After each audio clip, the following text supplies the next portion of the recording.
boy used a giant dragon trap to catch a rare black dragon, but when he got close, he intended to kill it with a small knife. Seeing this, the black dragon closed its eyes, ready to accept its fate. However, seeing the dragon in such a pitiful state, the boy felt compassion. After much inner struggle, he finally decided to use the small knife to free the black dragon from its restraints and set it free again. But what happened next? The black dragon didn't eat the boy. Instead, it let out a roar toward him, as if in gratitude, then staggered and flew toward the valley. The boy followed the black dragon and approached the valley as well, discovering that it seemed to be playing there. This was a perfect opportunity, so the boy quickly took out paper and pen to try to draw it. This extremely rare black dragon is called a Night Fury, the fastest and most mysterious of all dragons. But as he was drawing, the boy realized something was wrong. The Night Fury wasn't playing in the valley at all.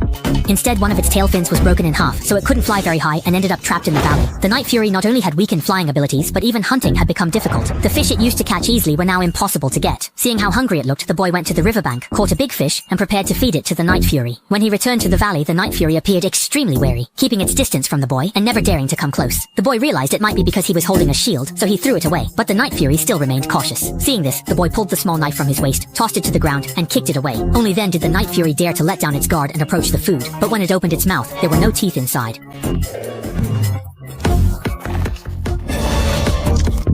After wolfing down the meal, the Night Fury continued to approach the boy. The boy thought it hadn't eaten enough, but in the next second, the Night Fury spat out half of the fish's head and dropped it right onto the boy's thigh. It turned out the Night Fury wanted to share this delicacy with the boy, but it didn't realize that humans don't eat such things raw. Seeing the Night Fury's enthusiastic gesture, the boy had no choice but to force himself to take a bite.